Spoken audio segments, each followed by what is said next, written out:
Magandang araw mga idol. Kumusta po? Happy New Year sa ating lahat. Ayan, bagong taon, bagong buhay ulit tayo. Magpapasalamat po tayo sa ating mahal na Panginoon dahil ayan, hanggang ngayon buhay tayo, malakas. At sana ay itong taon na 2022 ay magiging maayos ang buhay natin lahat. Ayan, ito po mga idol ay meron tayong wawas over. Ayan, nakarating na po natin ito. Natanggal na po natin yung mga accessories nito. Ayan, ngayon po bago tayo magsimula mga idol preparasyon, dahil siyempre preparasyon po muna tayo. Lilinisin po muna natin ang buong katawan nito. Sasabunin po natin mga idol para matanggal yung mga putik-putik dito sa mga gilid-gilid, singit-singit, mga tulog niyan. Dito sa likod. Ayan, linisin po muna natin. Tapos, patuyuin natin, sisilipin natin yung mga dent na maliliit at yun ang lilihain natin tapos mamasilya.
Yan po mga idol, tapos na po tayo magmasilya. Nakatuyo na rin po itong masilya natin. Ngayon po, pwede na po natin ito lilihain. Ang gagamitin po natin na liha mga idol ay 4 na klase. Una, itong 120 para dito sa masilya. At huwag po natin kakalimutan mga idol, pag nagliliha tayo ng masilya, kailangan lagi pong may sapin ng liha natin para maliha po natin ng maayos. At saka huwag po natin kalimutan gumamit ng sabon. Dahil ang sabon po, malaking bagay po ito mga idol sa pagliliha ng masilya. Dahil po ang masilya, malagkit. Pag niliha po natin ito, kumakapit po yan dito sa talim ng liha natin kaya mabilis mapurol pag walang sabon. Kaya importante po itong sabon pag nagliliha tayo dito sa masilya. Sunod po, susundan natin ito ng 240. Ayan. Itong masilya pa rin po. Kailangan pa rin po natin pag gumagamit ito mga ito, kailangan pa rin po mayroon pa rin tayo nito. Ayan, para yung talim ng 120 aalisin ng 240 para kuminis siya. Tapos susundan ulit natin ito ng 400 kahit gamitan na lang po natin ng rubber mga idol yung liha natin dito sa masilya. Yung panghuli na gagamitin natin itong 600 para na po lilihain na po natin yung buong body nito. Tapos mag-apply tayo ng dyaryo bago tayo mag-primer. Pero hindi ko na po ipapakita sa inyo mga idol yung pagliliha ko para medyo maiksi ang video natin. Siguro alam niyo na po kung paano ang pagliliha at pagpreparasyon.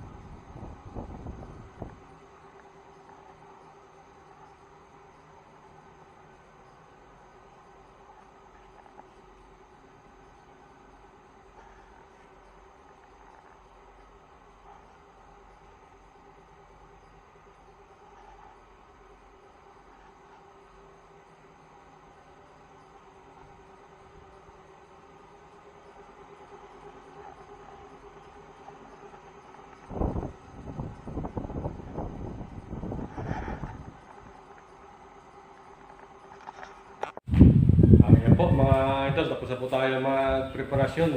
Malihan na po natin yung masilya. Malihan na rin po natin itong buong body. At nakapag-jaryo na po tayo. Kaya yan, magpa-primer na po tayo mga idol. Ngayon gagamitin po natin na primer ay itong Max na Alpha. Spray filler po ito. Ayan, titimpla lang po tayo. Tapos magbubugan na po tayo ng primer.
Tayo na po itong primer natin. Kahapon pa po ito mga idol, kaya pwede na po ulit natin ito lilihain. Pero ang gagawin ko mga idol ay unahin ko muna yung bubong. Bali, yung bubong po muna ang una kong ipipinis dahil pag pinagsabay po natin, dahil mataas po yung bubong, mahirapan tayo sa kakakit baba. Kung nagbubuga, mahirap. Kaya yung bubong po muna ang unahin natin. Ito naman po mga idol ay depende po ito sa gumagawa. Kanya-kanya din po itong diskarte. Kaya ang diskarte po lang dito ay yung bubong muna. Pagka na-finish na po natin yung bubong, takpan natin, jajaryuhan natin bago naman natin ito gagawin ng katawan niya para hindi tayo mahirapang gumalaw.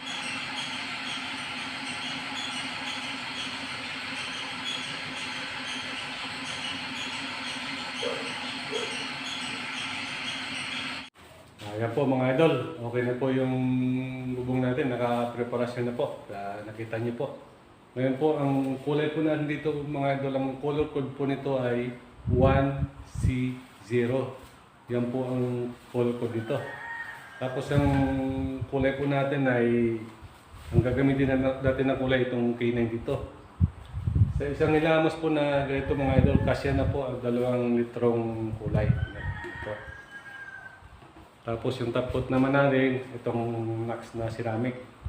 So isang hilamos po, kasi na po 4 na litro. Ayan.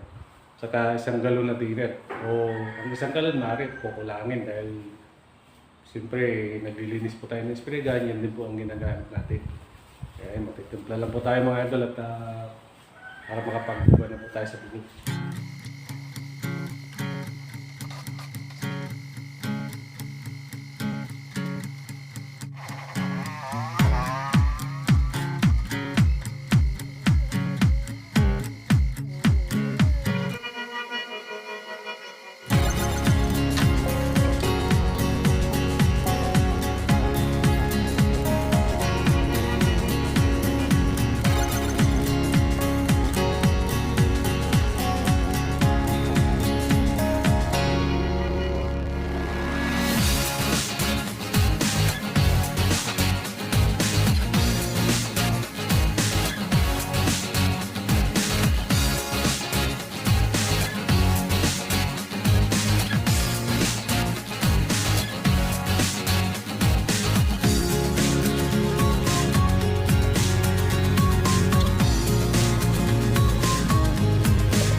Ayan po, okay na po yung preparasyon natin. Natakpan na rin po natin yung na-finish natin na kulay sa bubong. Coated na po yan. Naka-jerry na po, kaya Ayan, ito, naka-ready na rin po yung body nito, kaya magbubuga na po tayo ng kulay natin mga idol. Ang gagamitin po natin na spray gun mga idol ay itong Euromax na A100 na 1.2 ang nozzle. Kaya magsisimula na po tayo magbuga.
Ayan po mga idol, okay na po itong kulay natin.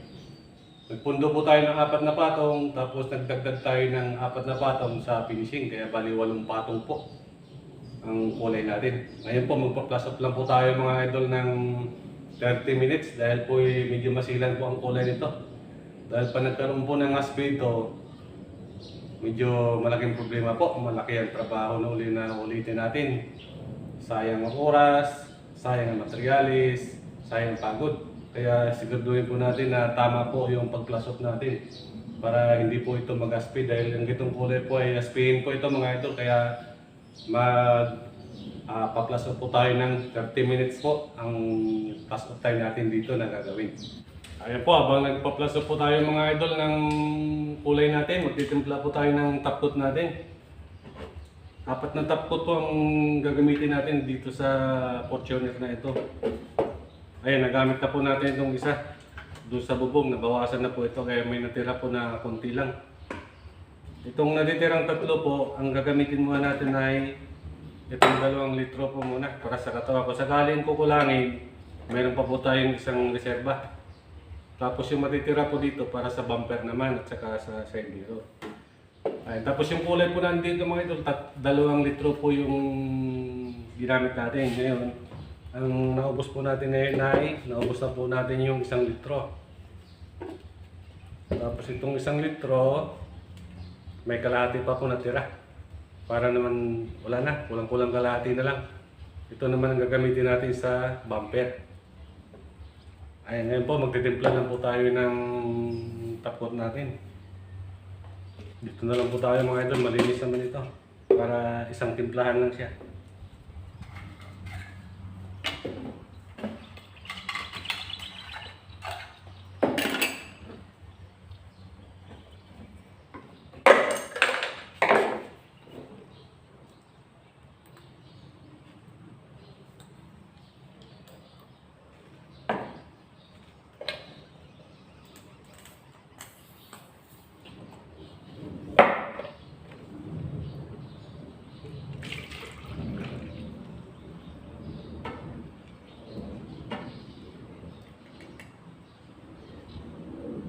Ayan, bali, isa muna ititimpla natin mga idol dahil alanganin yung lagayan natin, medyo maliit.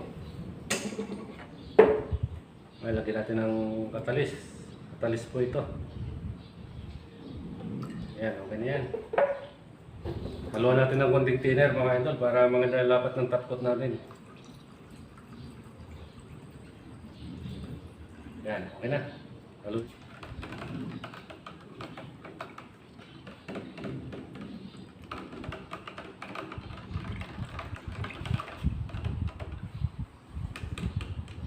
Ayan po, magsisimula na po tayo mga idol magbuga ng tapkot natin. 4 na patong po ang gagawin natin.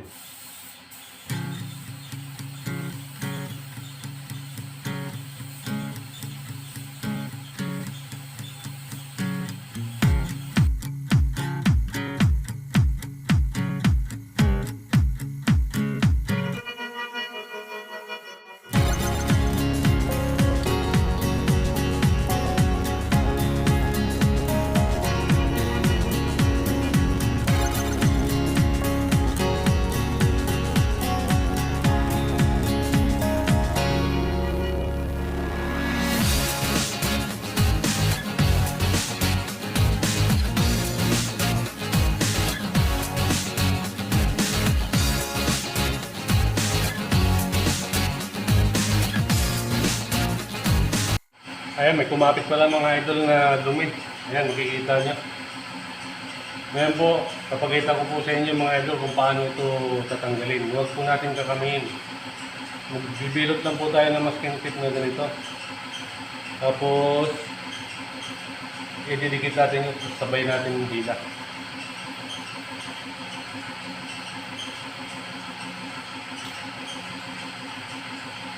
Okay.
ganda na lapat ng kulay natin. Dahil po kumpleto yung plus off natin. Wala man lang ka-asti-asti. Ayan. Ang susunod naman po natin na gagawin mga idol ay yung takip ng turbo. Dito po. Yan naman po ang susunod natin na gagawin. Pipinturahan din po natin. Kasama yung bumper, harap likod, at saka dalawang side mirror kabilaan. Ayan. At pagkatapos mo niyan, babaping natin. Pero siguro po hindi ko na ipapakita ang pagbaping sa inyo. Yung pagbuo na lang po. Ayan. Para matapos na rin po tayo.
Ayan po, natapos na po itong unang finished product natin ngayong January mga idol, itong Fortuner na ito. Talagang mahirap lang mag-voiceover dahil nakakapagod. Ang hirap magliha, ang hirap magpreparasyon, kaya talagang lamog-lamog din ang katawan natin bago tayo makatapos. Pero tiyaga lang, may awa naman ng Diyos, bibigyan tayo lagi ng lakas sa araw-araw. Kaya yan mga idol, muli po ako nagpapasalamat sa inyo, sa mga nanood po ng video ko, sa mga nag-subscribe po. Maraming salamat po sa inyong lahat. At sa muli po mga idol, abangan nyo lang po ang mga susunod po pang video.